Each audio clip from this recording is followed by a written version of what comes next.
Today we're finally going to give you some TH16 base links that will help you defend against these OP event troops. Obviously, defending during this Mashup Mania event is very difficult, but your best chance is running a base like this. Now, I'm going to get the disclaimer out of the way at the start of this video. If you are high up, or if you're facing good opponents in war, they will 3-star your base no matter what. It is so easy to 3-star with these event troops, but your best chance of defending is a base like this, so I'm not guaranteeing results. Can't really do that at the moment, but I'm just telling you this is your best chance, because have a look at the core of this base. Really well placed NATO. Now, did the attacker deploy the LAVALOONs particularly well? No, but the NATO would have clumped up all these troops anyway. And you can see this is where the base gets really strong. You've got a Rage Tower and a Poison Tower, and look at the LAVALOONs. They are destroying all the buildings in their path, but by the time they get to the end of the path, they haven't taken out the entire base. We have the Queen on the right-hand side. He is still sitting on his King here, going to use that for cleanup. So that's why the LAVALOONs didn't go as well in the first part, because of the King. Got a nice overgrowth. I did actually like the overgrowth here. We will do an attack strategy video in a couple of days on the overgrowth with LAVALOON. Trust me, you want to see that. RC is going, completely wrecks the defending RC. We got a defensive super drag, which has lived, and you always love to see that. The King's taking his time. We're actually going to 2 times through this here. I have got multiple replays for you on the 2 bases. So this base here is obviously by Krispy. If you guys don't know who Krispy is, he is new to the Blueprint team, an up-and-coming pro in this scene, and an underrated base builder. And yes, this base is just tweaked. He did not build this from scratch. This is a common base, but it's been really well tweaked for this event, and we're gonna give you the base link. Look at how close this gets though. Despite everything in this hit, he is still the attacker here, still nearly able to get the 3-star, but not quite. The base holds on nicely. And here is the other base. Similar sort of style in terms of the town hall in the very center of the base, but the way they go about defending is quite different, because this does not have a stacked town hall compartment.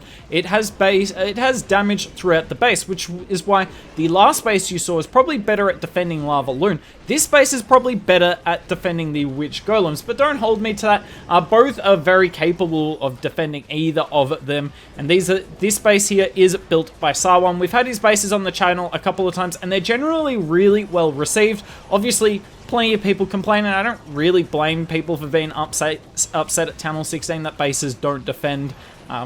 We're trying our best to help you out, though. We are trying our best in spite of some people getting bad results with it. But generally speaking, base is really well received. Sawan is an excellent builder. You can see the attacks coming in here, and then going to have a quad quake to get through the back end of the base. Also damages the town hall as well, so nice from Gavin there. Then use the earthquake boots to further damage. But here's the thing.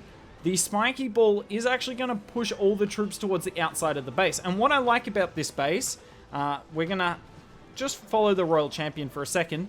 All the compartments are closed, right? Which is really nice, because some people don't bring a lot of super wall breakers with their armies, and it means that if you don't use the super wall breakers well at the start, or if you're not efficient with your jump spells or your quakes, you're going to end up in a situation like this where all your troops go to the outside of the base because they couldn't really go further in the base. Now obviously this wall was opened by the quad quake, but all the troops were over here, so they needed this wall opened. It was weakened already, but didn't quite go down, unfortunately. And you can see, yes, we've got plenty of big boys up, but if the big boys can't enter the base on the back end, there's just no way that they can 3-star, because the scatter and the multi-archer tower are putting in a lot of work. And this is going to be quite a nice defense. And I know a lot of you don't rate the Witch Golems highly, but they are so strong. It is almost impossible to fail with the army, same as the LAVALOON. But this is not just a defense. This is a pretty solid defense here for Sawan. So let's jump into the next replay. And now we have 9 Zap LAVALOON. So we got the King and Queen on the top side, and what iBug's going to do here is use the King and Queen together to get a huge portion of the base and make the LAVALOON as streamlined as possible. So zaps out the bottom, still got 6 lightning spells left, and there's only 2 air defenses, which means pretty chill times if you're a LAVALOON player.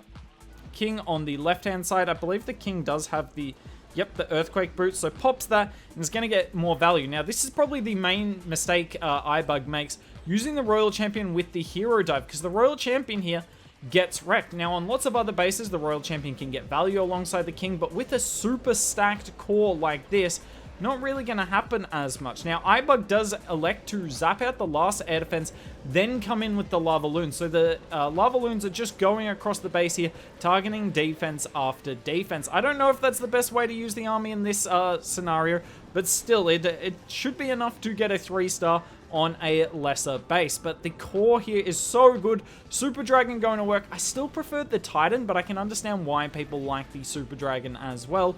And look, the LAVALOONs have still made it to the back end, but this Monolith is so good. And it looks like the majority of people, particularly the ones who fail, are coming in from the top sides. They don't really go over the Monolith at all.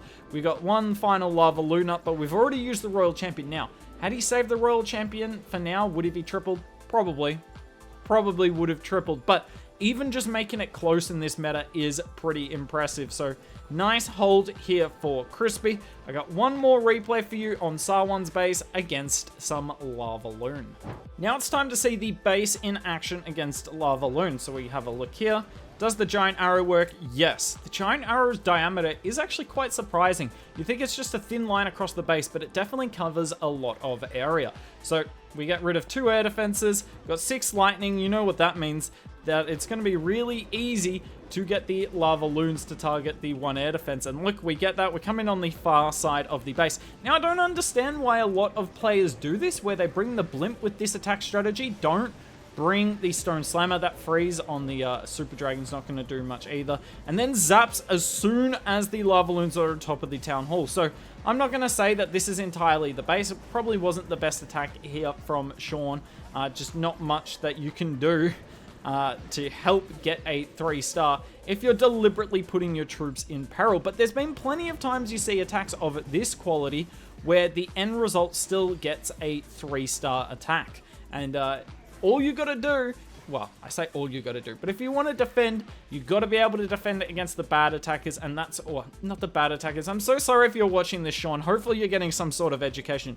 But against the attackers that make mistakes, you need to take advantage, and that's what the base here did. So if you force me to say, I'd say Krispy's base is probably better against LAVALOON, but Sawan's base here is a bit better against everything. For instance, you could run this base next month even when the event ends, because he shared about 5 or 6 replays with me, and I'm getting it up here, but he had a Warden Charge Root Rider defense, so that's Warden Charge with the Fireball recalled into the Root Rider spam. He had a defense against that, and he had a defense against Super Witches as well with the Fireball and the Healers. So this base, bit more balanced, so it's going to defend a bit of everything. If you want to specifically only defend the LAVALOON and nothing else, and I mean nothing else, then go give Krispy's base a go. I've given you guys 2 good options, not just for this month, but ongoing. Hopefully they work for you. Do let us know down below, but try and let us know in a constructive way, rather than just abusing the builders who are putting in the time to not only build the base,